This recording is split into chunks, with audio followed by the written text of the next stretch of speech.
강원도의 현안과 이슈를 짚어보는 헬로 이슈토크. 오늘부터 새해를 맞아 자치단체장과 기관장들을 특별 대담을 실시합니다. 그 첫 번째 순서로 김한근 강릉시장을 모시고 이야기 나눠볼 텐데요. 최근 강릉시가 자연환경에 기반을 둔 전통적 관광도시의 이미지에서 벗어나 세계적인 관광 문화도시로 그 변모를 모색하고 있습니다. 이와 함께 법정 문화도시 그리고 관광 거점 도시, 과학 문화도시에 선정된 것을 비롯해 2022 강릉 세계 합창대회와 2024 강원 동계 청소년 올림픽 유치, 그리고 2026 ITS 세계 총회 국내 후보 도시로 선정되는 등 세계적인 행사를 유치하는 일에도 총력을 기울이고 있는데요. 김한근 강릉시장 스튜디오 나와 계십니다. 예, 안녕하세요. 네, 새해 복 많이 받으십시오. 예, 네, 먼저 헬로TV 이슈토크 시청자 여러분 그리고 주민 여러분들께 인사 말씀 좀 부탁드립니다. 네, 헬로 이슈토크 시청자 여러분과 강원도민 여러분 반갑습니다. 강릉시장 김한근입니다. 이민년 한 해가 새롭게 시작되었습니다. 그동안 코로나로 2년 가까운 어려움 속에서도 역경을 이겨내신 모든 분들께 존경의 말씀을 드리고 올 한 해 모든 시청자분들 가정에 만복이 함께하기를 기원 올리겠습니다. 감사합니다. 예.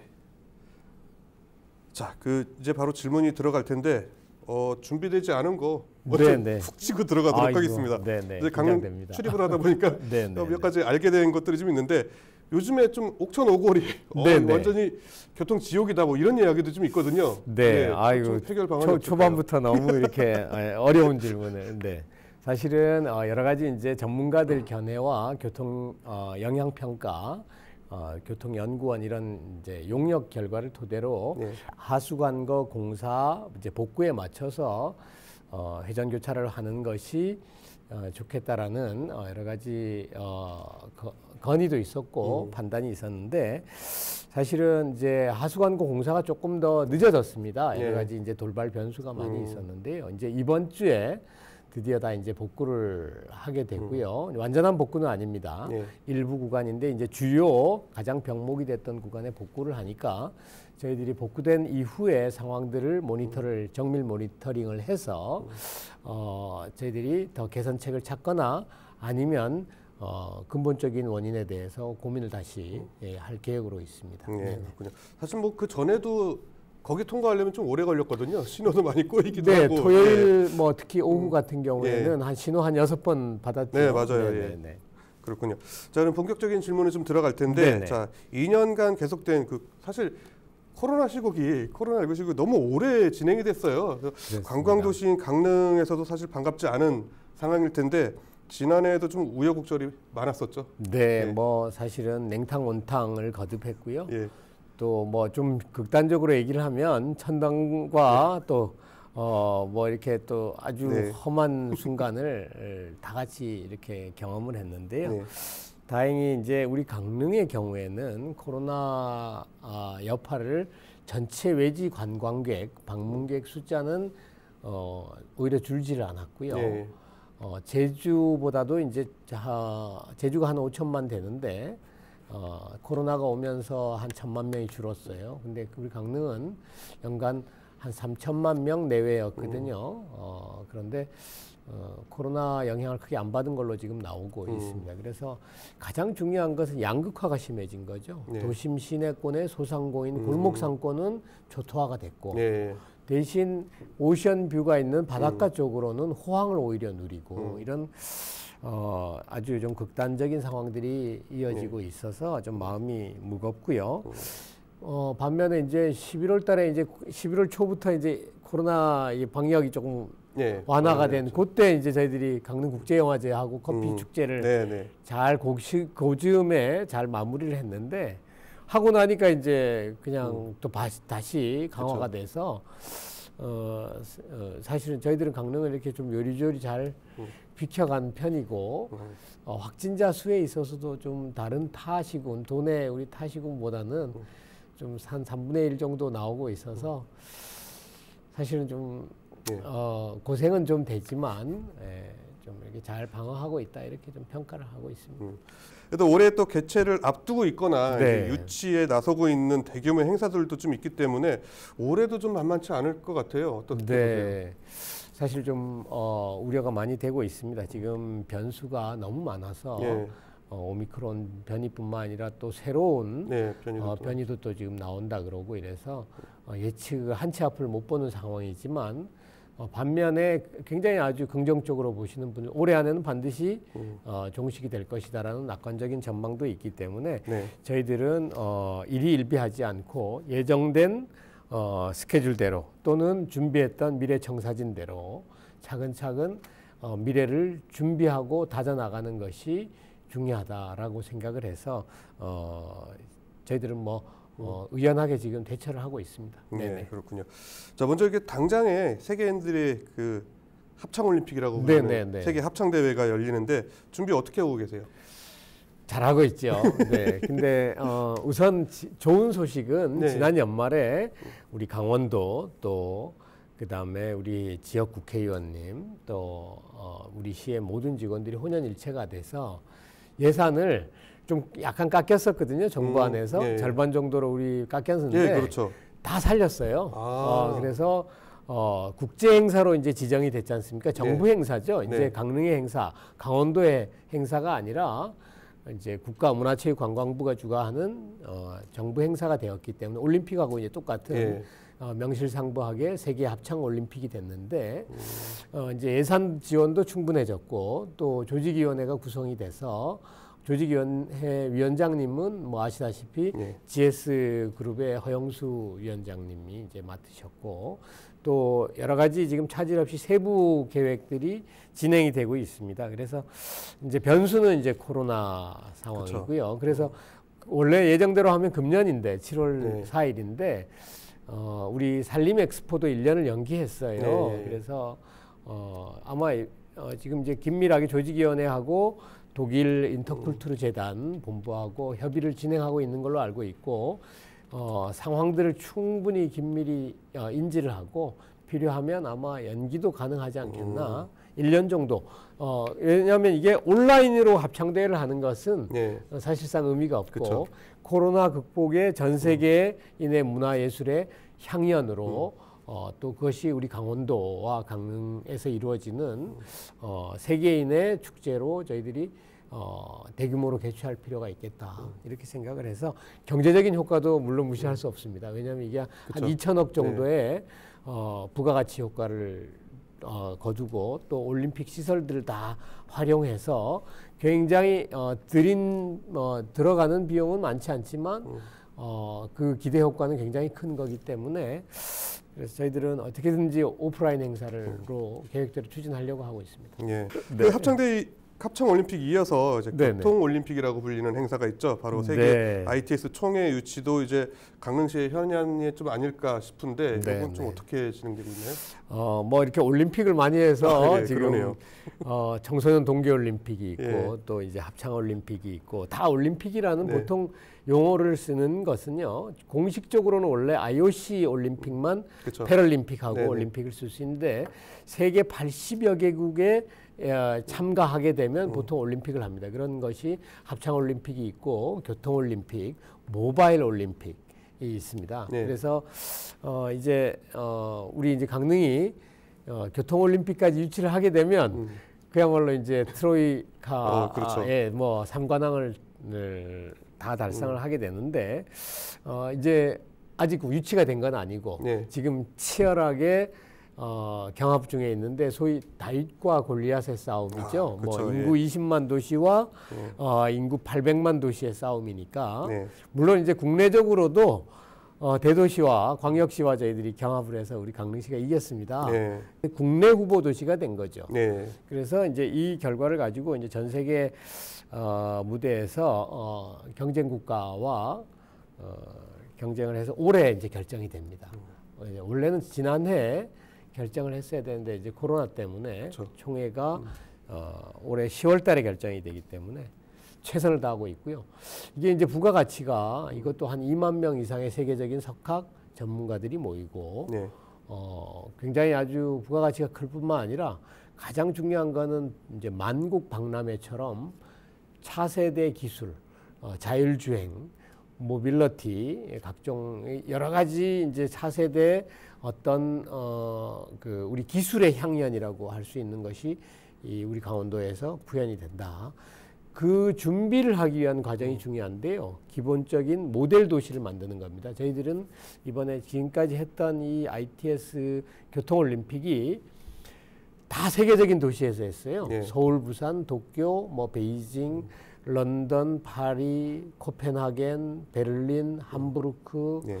또 다음에 LA에서 열리고 뭐 디트로이트 등등 세계적인 도시에서만 했기 때문에 인구 적어도 500만 이상의 수도 또는 두 번째 도시에 세계 최초로 사실 이 중소 작은 도시에서 하는 이유는 저희들이 내세운 목표는 전 세계 대도시만 있는 것이 아니고 대부분의 한 70~80%는 중소규모 도시다. 예. 그리고 특히 교통의 시스템이 가장 필요한 것은 관광 도시다. 예. 그러니까 인구 20만의 도시지만 강릉만 해도 유동 인구가 외지 방문객이 3천만 명 이상이거든요. 그러면 정주 인구보다도 방문객이 거의 몇 배를 차지하는 이런 도시의 여러 가지 문제들, 교통 문제, 그다음에 여러 가지 이제 상하수도, 전기 등등 많은 문제가 있을 거 아닙니까? 가장 핵심은 관광객의 편의. 그다음에 정주하고 있는 분들의 어떤 교통 약자들, 교통 복지 이런 것들을 해결할 수 있는 방법이 ITS인데 지능형 교통 체계인데 그것을 국비를 가지고 전 세계 모델 도시를 한번 먼저 만들어 보자. 그래서 그 총회 26년에 강릉을 스마트 도시의 모범으로 한번 보여주고 자랑하고 또 턴키 방식으로 강릉의 모델들을 전 세계에 수출할 수도 있고 이제 이런 것을 표방하고 있죠. 샘플 도시가 되겠다. 네네네. 그래서 실제로 정부는 이미 작년에 지난해가 해가 지났으니까 작년에 500억을 강릉시에 투입을 해서 사업을 시작을 했고요. 그게 이제 어느 정도 500억 규모냐면 서울시가 이제 받은 금액이 30억 정도 돼요. 예. 그러니까 서울시 전체 ITS가 그런데 이제 강릉시에 500억을 투입했다는 게 이제 향후 이것은 이제 시작에 불과하고 실사를 하기 위한 대비입니다. 이 500억은 내년에 금년에 실사단이 와서 이제 양쪽의 도시의 점수를 매기를 대비하는 거고 실제 구현할 때는 만약에 저희들이 우리 강릉시가 10월 달에 ITS 개최 도시로 확정이 되면 그 다음부터 이제 내년 후년까지 대비해서 막대한 예산을 들여서 여기를 스마트 도시로 만들어야 되는 거죠. 그러니까 아까 첫 번째 좀 소개해서 저희가 강릉시가 자연환경을 기반에 둔 관광도시 이미지에서 벗어나서 새로운 변화를 좀 시도하고 있다 이렇게 좀 말씀드렸거든요. 네네. 어떤 변화가 좀 이루어지고 있을까요? 그동안의 강릉은 자연, 산, 바다, 강, 호수 뭐 이런 자연 환경과 친화된 역사, 문화 이런 건데 가장 중요한 것은 스토리를 입혀야 되고 과학 문화를 여기에다 과학을 결부시켜야 되고 4세대, 소위 말해 4차 산업혁명을 믹스한 것이 대세를 이룰 것이다. 그래서 우리 강릉도 여기에 가장 앞서서 전국 어떤 도시보다 앞서서 이런 시도들을 하고 있는 거죠. 안 그래도 요즘에 최근 강릉시 로고가 바뀌었다라고 들었어요. G를 많이 이제 쓰고 계시는데, 네네. 안경일까요? G. 네, 안경도 살 수도 있고, 뭐 그거는 이제 사실은 여러 브랜드 중에 이제 예를 들어서 이제 우리가 농산물을 팔기 위한거나 청정 이미지를 강조할 때는 소량 강릉을 쓰고요. 또 그 다음에 바다, 일출 이런 거 할 때는 또 우리 전통적으로 태양과 바다에 있는 로고를 쓰는데 오늘 제가 이제 달고 온 이 로고는 이제 관광 로고입니다. 이제 7색깔 무지개의 다양한 색깔을 가지고 있는 강릉의 모습을 이니셜화해서 관광 브랜드로 관광 거점 도시 예산으로 비싸게 주고 저희들이 디자인한 겁니다. 그렇군요. 관광 거점 도시 예산 가지고 하셨군요. 네네. 다음 질문 이제 관광 거점 도시인데 관광 거점 도시 조성 사업 그리고 글로벌 관광 문화 도시를 육성하는데 좀 중요한 역할을 하게 된다고 들었거든요. 네네. 어떤 건가요? 가장 중요한 것은 이제 관광 거점 도시 사업이라는 것이 정부가 우리 대한민국 정부 수립 이후에 관광 사업 중에서는 역대 최대 규모의 각 도시마다 1,000억 원의 예산을 투입하는 공모 사업이었죠. 거기가 이제 저희들에서 당당히 저희들이 저희들이 공모사업에 네. 선정이 되었고 지금 기재부 심사가 1년 늦어져서 이제 올해부터 본격적으로 본 예산이 투입이 됩니다. 그래서 가장 중요한 것이 글로벌 한다는 것이 지금까지의 외국 관광객은 다 서울 아니면 경주, 제주 요 세 군데죠. 네. 이걸 전국적으로 확산하는 거고요. 그 중심에 이제 우리 강릉이 거점 도시로 저희들은 받아서 강원도의 각 지역으로 이제 이 외국 관광객들을 분산하고 흩고 하는 거점의 역할을 충실히 하겠다. 이것이 강릉만 잘 되는 게 아니고 강릉을 거점 삼아서 강원도 관광을 네네. 예를 들어서 동남아 관광객이 오면 강릉을 거점으로 KTX를 타고 와서 여기서 뭐 쇼핑도 하고 뭐 바다도 보고 먹거리도 먹고 스키는 평창 가서 타고 또 단풍철 되면 설악산 가고 그렇죠. 네. 그다음에 뭐 국가 명승 1호 소금강도 보고 또 예를 들어서 또 대게 먹고 싶으면 털게 먹고 싶으면 동해 가고 뭐 이런 여러 가지 그다음에 이제 뭐 카지노 좀 하면 강원랜드도 좀 가고 이런 역할들을 이제 거점 도시로서의 역할을 한다. 자 이제 평창 2018 평창 동계올림픽을 기점으로 강릉 지역에 또 교통 인프라가 확충되면서 지역 발전에 대한 기대감도 계속되고 있거든요. 그런데 강릉 지역의 도시재생 사업 그 역시 또 이와 맞물려서 시너지 효과도 좀 내지 않을까 싶거든요. 도시재생 사업은 좀 어떻게 진행되고 있을까요? 네, 또 자랑 좀 해도 됩니까? 조금만. 네. 도시재생 저희들이 이제 연속 2번 됐고요. 네. 이제 옥천동 도시재생, 중앙동 도시재생 됐고 요번에 이제 강남동까지 예비 대시가 됐어요. 그래서 사실은 뭐 이제 강남북의 균형을 이루기 위한 거고 이제 또 주문지는 불땅골이라고 도시재생을 하고 있고 이미. 그래서 이제 가장 중요한 것이 거주 환경이 아파트로 다 바뀌면서 구도심, 전통시장, 재래시장이 소위 말해서 사양 산업이 돼가는 거죠. 이제 이것을 막기 위해서 활력을 불어넣기 위해서 도시재생 사업을 하고 있는데 저희들은 일단 조금 전에 말씀하신 것처럼 가장 중요한 것은 가까워진 수도권과의 가까워진 접근성을 구도심이라는 게 다 강릉역을 중심으로 하거나 터미널을 중심으로 하지 않습니까? 그래서 어떻게든지 이 연계성을 높여서 활력을 불어넣어야 되겠다 해서 연계성을 높이는 작업을 강릉역에서 우리 오라거리 또 홈프로스로 오는 오라거리로 오는 중앙시장으로 오는 그 길을 마중길로 해서 대대적으로 정비를 지금 하고 있고요. 걷기 좋은 길.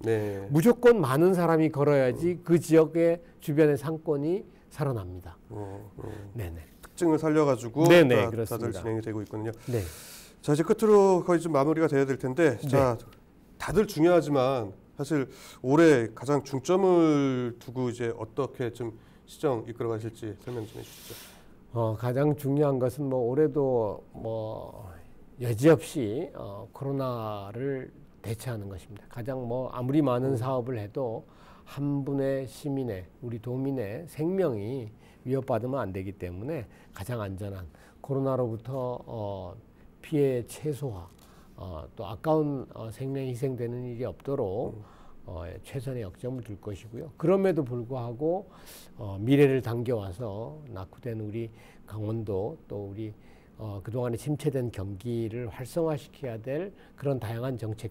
그래서 어촌과 농촌, 그다음에 도심, 관광지 이것이 다 같이 고루 균형 있게 하는 거고 가장 중요한 건 시민의 복지이죠. 그래서 디테일한 사실은 디테일이 중요한 거거든요. 그래서 아주 세부적인 부분을 챙기는 것이 중요한데 특히 복지 부분은 올해 이제 품이라 그래서 가족 또는 복합 공간들, 그다음 노인복지회관이 이제 저희들이 본격 이제 착공에 들어가서 내년에 준공을 하고 남북권 이런 어떤 그 복지 분야 그동안에 예산은 상대적으로 적지만 오히려 시민의 삶의 밀착형으로 피부에 접할 수 있는 사업들을 빼놓지 않고 꼼꼼히 챙기도록 그렇게 하겠습니다.